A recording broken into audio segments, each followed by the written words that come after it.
frenectomía en una niña de 5 años. Obviamente hay que hacer la cosa rápida. Una niña súper colaborada de todas maneras para su edad. Hay que verificar que la sutura esté bien para evitar el riesgo de hemorragia después de terminada la cirugía.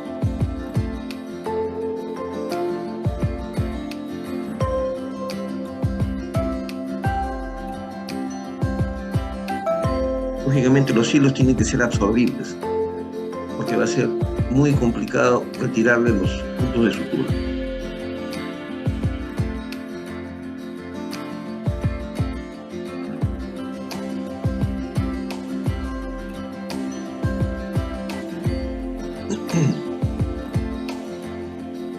Comprobamos que no hay sangrado, la niñita ya espontáneamente está sacando la lengua por fuera del piso de la boca, cosa que hacía con dificultad. Una anquiloglosia leve en todo caso, de su medicación postoperatoria. Listo. Bueno, chicos, buenos días. Feliz aniversario. Feliz día de la facultad, que fue el día 26, el día martes 26, aniversario de nuestra facultad de odontología. Y el día 30, ¿no?, el día de mañana, que es el aniversario de nuestra universidad, la Universidad Nacional Federico Villarreal, de la cual nos honramos de ser parte y nos sentimos muy contentos que cumpla pues un año más de vida académica. Esta primera parte vamos a conversar sobre la frenectomía, en general la frenectomía, ¿no? La frenectomía como técnica para tanto en el lado vestibular como en el lado lingual, ¿no? En el frenillo labial superior, específicamente, que se encuentra en la línea media, es un esbozo embrionario que no cumple ninguna función, sin embargo, está ahí, ¿no? Y a veces, en ocasiones, produce separación de los dientes, las piezas dentarias, se produce diastema, en especial en la zona interincisiva superior, lo cual es antiestético, ¿no? De tal manera que esa es una de las indicaciones para poder extraer el frenillo. Pero esa no es la única, ¿no? Hay frenillos que durante la lactancia pueden interferir en la alimentación del niño y pueden provocar serios casos de desnutrición y hasta muerte del niño, ¿no? Debido a que el pezón no es atrapado, digamos, no hay un sellado anterior, ¿no?, del pezón, por lo cual el niño es incapaz de succionar la leche de la madre, y al no poder tener una lactancia materna idónea, bueno, ni siquiera lactancia materna, sino también con biberón, hace de que el niño entre en serios cuadros de desnutrición.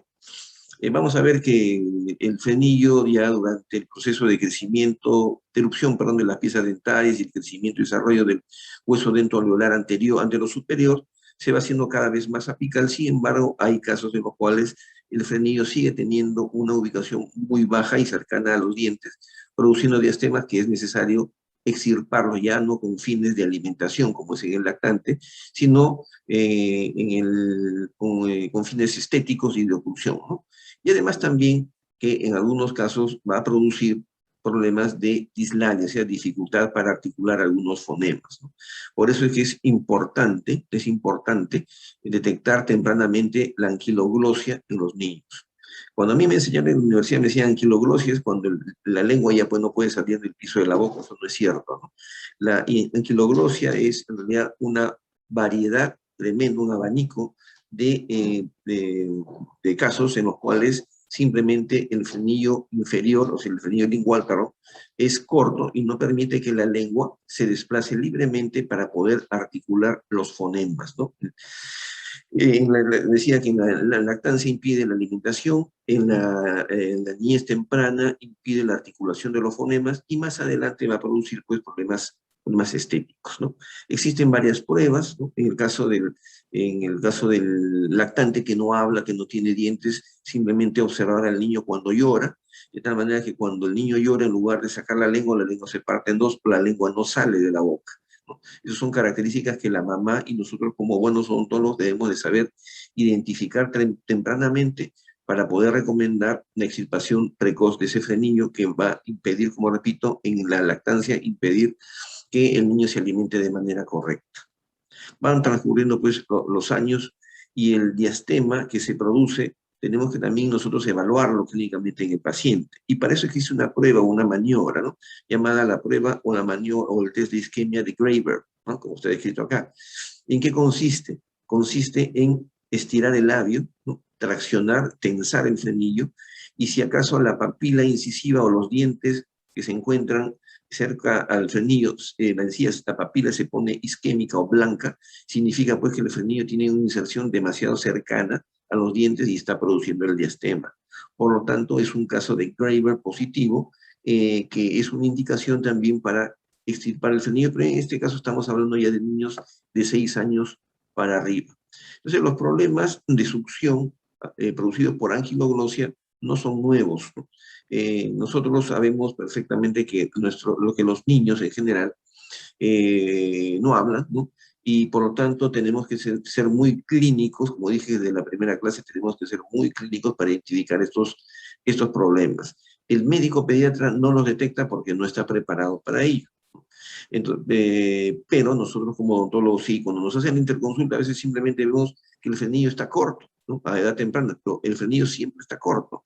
Lo que sucede es que lo importante no es que sea corto o sea largo, sino que el niño pueda sacar la lengua más allá del piso de la boca, o repito, para succionar la leche durante la lactancia materna, o que pueda o no articular algunas letras o no fonemas, perdón, durante la niñez temprana. En frenillo ya en edad más avanzada, a partir de los 5 o 6 años, en la edad de patito feo, es decir, la edad, momento en el cual los incisivos superiores van erupcionando, y en ese momento podemos hacerle la prueba de Graeber, ¿no? Tanto arriba como abajo, para ver si es que los incisivos van a quedar con un diastema posteriormente debido a un frenillo demasiado corto. La técnica, hay diferentes técnicas, la técnica del ojal, la técnica del rombo en francés se dice losange, ¿no? O losange. Entonces la losange es una técnica muy conocida, igual que la frenectomía hecha con una incisión de tipo ojal, y esta incisión también que es muy útil, que puede servir para recortar el frenillo labial. El propósito es apicalizar, en este caso en el frenillo labial, el propósito es apicalizar el frenillo para que ya no esté insertado entre los incisivos inferiores. En el caso de las personas adultas con edad ya avanzada, lo que va a suceder es que la persona pierde los dientes, el hueso dentoalveolar va disminuyendo de altura, si es, ¿no? Tanto superior como inferior, y el frenillo que estaba apical ahora está muy cerca del reborde. En esos casos también es necesario recortar el frenillo labial, porque en las personas edéntulas parciales o totales va a impedir la instalación de una prótesis dental. Y si en caso estamos hablando de un edéntulo total, no va a haber el famoso sellado periférico. Yo creo que ya ustedes han llevado el curso de prótesis completa. No va a haber sellado periférico en la zona anterior o en la zona lateral, porque los frenillos tienen una inserción demasiado cercana al reborde alveolar. Entonces también esa es otra indicación para extraer los frenillos, ¿no? Solo como conocimiento, existen dos formas de extraer los frenillos. Una es, perdón, de hacer una frenectomía, perdón, de corregir la posición del frenillo. Una es extirpando el frenillo, eso se llama frenectomía. Ectomo significa extirpar. Y la otra le llaman la frenotomía o cetaplastía, en donde el frenillo no se elimina, sino donde se hacen incisiones relajantes de diferentes tipos, con la finalidad de rotar el tejido y romper la línea de tensión, que es que es el daño que produce el frenillo. Entonces tenemos la frenectomía y tenemos la frenotomía. La anquiloglosia lingual, ¿no? En la niñez temprana va a producir diversos problemas de articulación de los fonemas, ¿no? Los niños, o todos en absoluto, tenemos diferentes grados de desplazamiento de la lengua para articular determinados sonidos, ¿no? Para poder hablar nuestro idioma. Por ejemplo, alguien me dirá la letra A, y en la letra A se mueve la lengua. Claro que se mueve la lengua, porque el fonema se mueve la lengua. Pero si nosotros hablamos español, ¿no? Donde tenemos 5 vocales y tenemos solamente 5 sonidos vocales, ¿no? A, E, I, O, U. Esos son 5 letras y 5 fonemas, A, E, I, O, U. Pero en francés, por ejemplo, existen 5 letras también, A, E, I, O, U, pero la pronunciación es diferente, tienen 14 fonemas. Entonces, en un francés, ¿no? En un niño peruano, posiblemente que haya sea menos notorio, o sea, menos notoria la articulación de algunas palabras, con algunos fonemas o algunos sonidos, porque tenemos menos sonidos, ¿no? Y como estamos acostumbrados, no sé si para bien o para mal, eh, a, o sea, a transgredir las normas de pronunciación y escritura de nuestra lengua, ¿no? Que finalmente es el castellano, nos guste o no nos guste, bien hablado o mal hablado, tiene que ser bien hablado. El problema es que ya esos hábitos que el niño, esos sonidos que el niño escucha desde pequeño, los hace suyos, de tal manera, por eso que vemos que los niños que vienen de algunas zonas periféricas de Lima no tienen un habla o una articulación de los fonemas similar a lo que tenemos de repente las personas que tenemos una vida, que vivimos en una zona determinada y que nuestros papás hablaron de determinada manera el idioma castellano, ¿no? Yo no estoy criticando ni diciendo que está bien o está mal, es simplemente que estoy explicando el por qué algunas personas hablan diferente el idioma castellano, ¿no? Y esa forma diferente hace que su lengua se acostumbre a pronunciarla de esa manera. Por eso es que cuando una persona es adulta, ya no puede cambiar la articulación de los fonemas, es difícil, ¿no? Y nosotros, lógicamente, lo explicamos desde el punto de vista, pues, social, sociocultural, qué sé yo. Pero la verdad es que el idioma puede estar bien hablado o mal hablado, que sea bien entendido es otra cosa, ¿no? Pero lo importante aquí, ¿no? Lo importante aquí es que la lengua va asumiendo de diferentes posiciones para articular algunos sonidos, algunos fonemas, ¿no? Y algunos fonemas son críticos, aún en el castellano bien hablado o mal hablado. Por ejemplo, la letra G, ¿no? Para pronunciar la letra G, la lengua tiene, la parte posterior de la lengua, como vemos en el dibujo, se tiene que elevar tremendamente, ¿no? Y si la lengua no tiene libertad, esa letra G no va a poder moverse adecuadamente y el paciente va a hablar como gago, como le dice, no, ¿por qué? Porque esa lengua no tiene la facilidad para ubicarse correctamente, ¿no? En la letra M, la M también es importante, y esto lo vemos más en los pacientes edéntulos completos, ¿no? Cuando hagan su prótesis completa. Dice, diga la letra M, y el viejito no puede decir la letra M porque su prótesis no, porque su prótesis, por ejemplo, tiene los dientes demasiado posteriores, están limitando el desplazamiento de la lengua, y esa lengua ya no tiene facilidad o comodidad para levantarse, elevarse y producir ese sonido M, ¿no? Cosas tan sencillas como eso. O el niño tiene de repente los dientes ubicados muy posteriormente, tiene una mordida muy cerrada y por ejemplo, ya hemos dicho la letra N, no tiene una acústica ideal, ¿no? También tenemos nosotros que tener en cuenta que al momento de decir la letra I, o la letra I, ¿no? El sonido I, que parece absurdo lo que yo estoy diciendo, tiene mucho significado, porque muchas personas al decir I están poniendo un sonido o haciendo un sonido como entre I y E, ¿no? Y eso es porque también tienen problemas de articulación de los fonemas, ¿no? Ahí está la letra I, y vemos la posición que asume la lengua. Pero hay otros sonidos que son más críticos, ¿no? Por ejemplo, en Latinoamérica, a diferencia de España, nosotros no pronunciamos el fonema Z, ¿no? Interponiendo la lengua entre los dos dientes, decimos Z y se acabó. Pero si fuéramos españoles y tuviéramos una anquiloglosia marcada, probablemente se vería raro que un niño español no dijera Z, sino dijera Z, ¿no? Le dicen, oye, pero estás hablando mal el español, ¿no? Pero la verdad es que ese niño tiene problemas de articulación de fonemas. Entonces, algunos trastornos de la fonación pueden ser más evidentes en un lenguaje que en otro. Pero en la letra R, ¿no? Y en el sonido K, sí es muy importante que esa lengua se mueva adecuadamente. La lengua R, el sonido R para nosotros es más familiar porque hay niños o hay adultos que no pronuncian adecuadamente el sonido R, sino dicen R, no R. Eso es porque la lengua se ha mal acostumbrado a estar en el piso de la boca y eso se debe a una anquiloglosia generalmente, ¿no? A una dislalia, ¿no? Producida por una anquiloglosia temprana. Entonces, el paciente que recibe tratamiento de frenectomía, ojo, si le quitamos la traba del frenillo lingual a un niño que ya tiene 5 años, más aún peor a un adulto, no quiere decir que después de la cirugía el paciente va a salir conversando, sale del consultorio y diga R, no. Lo que significa es, lo que va a pasar es que esa lengua ya tiene libertad para moverse, pero ya está mal acostumbrada a ubicarse en un sitio determinado. Entonces el paciente va a continuar diciendo R, ¿no? ¿Para qué me refiero? Que los pacientes que tienen dislalia, o sea, dificultad para pronunciar algunos fonemas, tienen que ir necesariamente al foniatra. En el Perú le llamamos terapista del lenguaje, ¿no? Ese es el término que nosotros usualmente utilizamos. Se refiere a la misma persona, al mismo profesional, ¿no? Que tiene que reentrenar la masa muscular porque la lengua está formada por 12 músculos, no se olviden, y cada uno de estos músculos tiene una memoria, hay una memoria muscular. Y si nosotros no reprogramamos la memoria muscular, no cambiamos, mejor dicho, la memoria muscular, el niño o la persona va a seguir pronunciando el fonema con o sin frenillo corto, con o sin anquiloglosia. Y el otro sonido al que me refiero es el sonido K, K de casa, ¿no? Que parece también un poco ilógico. El sonido K también depende mucho del desplazamiento superior de la parte media de la lengua.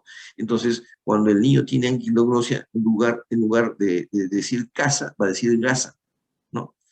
¿Por qué? Porque no sabe, no sabe pronunciar, no puede pronunciar el sonido K, K que Kikoku del aceno. Por eso que es importante tener en claro que las dificultades en el pronunciamiento de algunos fonemas se llama dislalia, ¿no? Es decir, el niño ha nacido con la lengua normal, pero ese frenillo estuvo muy corto y la lengua se malacostumbró, uno de los casos. En otros casos, el niño se cría, a veces con los papás tienen que salir, y está muchas horas con la empleada, ¿no? O con los abuelitos, ¿no? Los abuelitos a veces son muy engreidores, ¿no? Entonces, ña, ña, ña, ña, ña, ña, en lugar de decir, habla correctamente para que esa lengua se entrene desde pequeño, ¿no? O se cría con una persona que no es de Lima y el niño termina hablando igual como habla la persona de otra parte del país. ¿Por qué? Porque dice, pero ¿por qué si todos hablamos diferente? Es que se ha criado pues con una persona, con la nana o con la empleada, está más horas que la mamá inclusive o que los papás, y el niño por imitación termina escuchando ese sonido, ¿no? Lo mismo que sucede con los pacientes sordomudos, ¿no? Los pacientes sordomudos son sordos, pero no es que sean mudos, en realidad ellos hablan. Yo tenía un amigo, un Carlos, me acuerdo, Calín, decíamos de pequeño, y cuando jugamos fútbol, ¿no? En la calle, porque en ese tiempo jugamos en la calle, ahora ya no se puede, cada vez que Carlín agarraba la pelota, no creía en nadie, se iba hasta el otro lado, ay, Carlín, no escuchaba, porque él no oía, ¿no? Y como no oía, entonces él iba a un centro de entrenamiento para poder hablar más o menos y dejarse entender, ¿no? Su mamá habló con nosotros para recibirlo así, para no hacer lo que ahora le llaman bullying, y le entendíamos bastante bien, y cada día que pasaba se dejaba entender bien. Pero él en realidad hablaba por imitación, porque como él jamás había escuchado, él era sordo de nacimiento, él jamás había escuchado los fonemas, por lo tanto no podía repetir. Lo que estoy diciendo es que el habla en sí, el lenguaje es aprendido, no es innato, ¿no? Y eso es importante tenerlo en cuenta, sobre todo cuando el paciente sufre de dislalia. Diferente es la disartria o la afasia, que son trastornos producidos como una secuela de un accidente cerebrovascular o algún tipo de problema ya adquirido posteriormente, ¿no? En este caso, un problema a nivel del sistema nervioso central.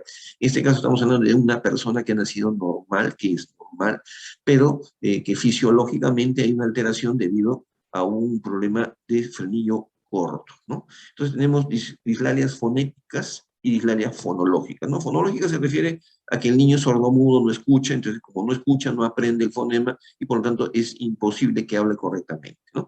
En cambio, la dislalia fonética es la que estamos hablando, en una de ellas por alteración en la por la anquiloglosia, principalmente en el caso nuestro, ¿no? Ya que tenemos algunos fonemas comunes, que son lo que más comúnmente se presenta, esta dislalia. Esto se lo comparto para que ustedes lo tengan a la mano, porque ustedes como profesionales, ¿qué van a hacer? ¿Qué le van a decir al niño? Saca la lengua, es absurdo, ¿no? Nunca va a sacar la lengua. Y no tengo que ser un especialista para decir, saca la lengua y no va a producir ningún fonema. Digo, ese es anquiloglosia. Pero eso no es así. Entonces, existe una forma profesional de determinar si el niño puede pronunciar o no determinado fonema, y eso es parte del trabajo que ustedes como profesionales odontólogos van a tener que realizar, ¿no? Esto lo pasó rápido, son también algunos trastornos pero, producidos por un origen fonológico, ¿no? Una cosa es la persona que escuchaba y de pronto pierde la audición, va a seguir hablando normal, va a tener que leer los labios para hablar de una manera más o menos normal, distinto a alguien que jamás escuchó en su vida un sonido y que tiene simplemente que hacer una suerte de repetición, ¿no? Una limitación, perdón, de algunos sonidos, ¿no? Hay varias clasificaciones de la anquiloglosia. Esta me parece una de la de Cotto, es una de las más utilizadas, ¿no? No es un curso para especialistas, ¿no? Por eso que no voy a entrar en 4, 5, 6 clasificaciones, hay muchísimas, pero esta me parece es la más simple y es la más utilizada, ¿no? De acuerdo con Kozlow, si la lengua se desplaza, tiene un mayor desplazamiento hacia adelante o hacia atrás, medido en milímetros, ¿no? Con respecto a la posición basal, a la posición original, esto va a significar diferentes o distintos grados de anquiloglosia, ¿no? Todas las anquiloglosias se tienen que operar, ¿no? La diferencia está en que algunas necesitan hacerlo más pronto, ¿no? Esto va a estar en función de la secuela o del daño que haya producido este frenillo, ¿no? Y claro, los libros dicen cuando el niño saca la lengua y se parte en dos, ¿no? Hay dificultades de anquiloglosia. No, simplemente puede haber alguna dificultad mínima para sacar la lengua, el desplazamiento no es tan marcado o tan adecuado, ¿no? No está dentro de lo normal y por no es también una forma de anquiloglosia. Entonces no lo vemos necesariamente a través de la medición de los milímetros de Kozlow, que también es un poco ambigua la clasificación, pero sí pedirle al niño que articule o que hable a determinados fonemas, ¿no? Acá tenemos algunos ejemplos. El niño corto, el paciente saca la lengua, ¿no? Y hay una tensión en la parte inferior, eso es relativo, ¿no? Hay que pedirle que articule los fonemas. La técnica clásica, la básica, la más sencilla, yo creo que es lo que tenemos que aprender, es coger el frenillo, cualquier frenillo, sea lingual, sea labial, con una o con dos pinzas, ¿no? En el caso del video que hemos visto no lo podía hacer porque era una niña muy tierna, se iba a asustar, y luego hacer una incisión en forma de triángulo, ¿no? Lo que triángulo a ambos lados constituye un rombo, ¿no? Entonces la incisión triangular, la incisión romboidal y la incisión en forma de ojal son las más conocidas y sirven literalmente para extirpar el frenillo, ¿no? El frenillo solamente se extirpa en la parte mucosa y submucosa. Tenemos entonces algunas indicaciones para realizar la frenectomía. En los adultos, empecemos al revés, la presencia de diastemas, dientes separados. Incluso si el paciente va a recibir un tratamiento de ortodoncia, también tiene que hacerse la frenectomía, si no después los incisivos se separan. En adultos también hay otras indicaciones que ya no son ortodóncicas, no son de tipo protésicas, decía, falta de sellado periférico o falta o dolor o laceración de los frenillos al momento que se instala una prótesis, ¿no? Es decir, cuando hay el paciente es portador de una PPR o peor aún cuando es portador de una prótesis total donde no hay sellado periférico. En el caso de los niños, dependiendo de la edad, ¿no? Puede haber trastornos de la lactancia y impedimento para poder succionar. Y en el caso de los niños más grandecitos, a partir de los 5 años ya comenzamos, 5 o 6 años ya comenzamos a identificar los problemas de diastema. En cambio, los trastornos producidos, los trastornos fonéticos producidos como consecuencia de la anquiloglosia los tenemos que identificar desde que el niño tiene 2 o hasta 3 años, que es el momento en el cual comienza a hablar. O sea, no es que cuando va al colegio la profesora identifica que ese niño habla diferente, no, es muy tarde a veces.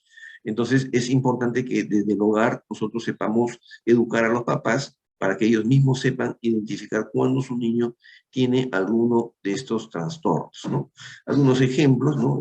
Acá vemos un frenillo insertado muy cerca de los incisivos, que aunque no produce diastema, en este caso va a producir, hay Graeber positivo en el lado vestibular, va a producir una retracción gingival, ¿no? A veces el paciente dice, ¿por qué se me está retrayendo la encía? Ve el frenillo está al costado, hay que hacer la frenectomía, porque esa tracción constante del frenillo va a producir una isquemia y una retracción gingival muy marcada. Y después de la retracción gingival viene la pérdida ósea y finalmente el diente puede verse comprometido en su estabilidad, ¿no? Entonces, este es el postoperatorio, donde se ve que ahora el frenillo está muy apical. Traten en lo posible de hacer la sutura, como hemos visto en el video, con hilo de sutura absorbible.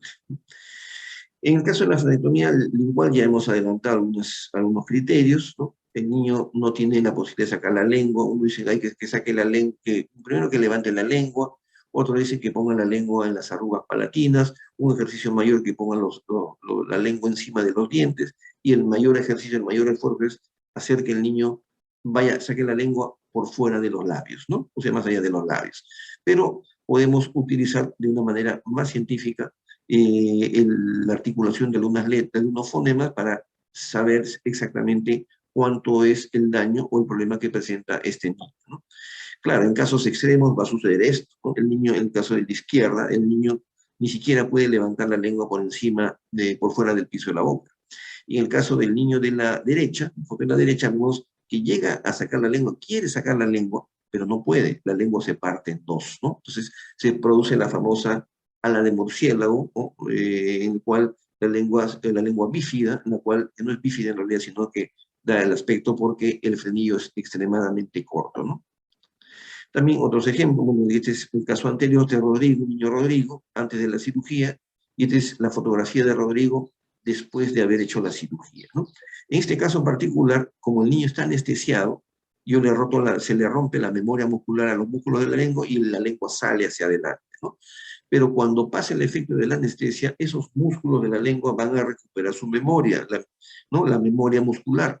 Entonces, el niño, después que pase el efecto de la anestesia, va a seguir poniendo la lengua en el piso de la boca y uno le dice, saca la lengua, no puedo, ¿no? Porque esa lengua necesita de un reentrenamiento por parte del foniatra, ¿no? Del terapista del lenguaje. Esta es una niñita, ¿no? Con cara de pajarito, clase 2-1 bien marcada, que había sido sometida a una cirugía, ¿no? Anteriormente en otro lugar, me la trajeron, nos sacaba la lengua, tenía frenillo muy corto en la parte inferior, le puse anestesia, ¿saben? Y está sacando la lengua, ¿no? Entonces, como anécdota, en esta niñita, yo recuerdo que ella vino a la evaluación previa con la mamá, ¿no? Después, el día de la cirugía, vino con la abuelita. Y cuando, en la tercera cita, en el control, vino el papá, ¿no? Posiblemente sea que haya un problema familiar, de fondo, no lo sé. El asunto es que a cada una de las tres personas yo le tuve que explicar en detalle que tenía que ir al foniatra. ¿Por qué? Porque cuando vino el papá la última vez me vino a reclamar, me dice, doctor, pero ¿cómo es que lo ha operado mi hija? Y mi hija sí, vuelta a ver, viejita, la lengua. La chica no saca la lengua. Como yo le había tomado la fotografía inmediatamente después de la cirugía, cuando la niñita todavía estaba con anestesia local, ¿no? Donde se ve ahí que saca la lengua, pues, un montón. Le digo, acá está su niña, le digo. Lo que pasa es que ya le expliqué a la mamá y ya le expliqué a la abuelita que tiene que ir al foniatra. Ah, doctor, yo no sabía eso, ¿no? Entonces, son problemas de comunicación y que los papás, en general, los familiares entiendan que el dentista, el odontólogo, no va a curar va a curar al niño de la anquiloglosia, pero no va a corregir los problemas foniátricos. Para ello tiene que ir, de todas maneras, al foniatra o terapista del lenguaje. Entonces, en esta primera parte, que es en realidad una cirugía de los tejidos blandos, ¿no? Tenemos que recordar que hay diferentes indicaciones para la cirugía de los frenillos. La del frenillo lingual, que produce anquiloglosia, el frenillo labial, que produce diastema o que produce dificultades durante el uso de la prótesis completa o la prótesis parcial removible, o también en algunos casos en los cuales los frenillos van a producir o producen retracción gingival, sea en dientes naturales o en coronas sobreimplantadas.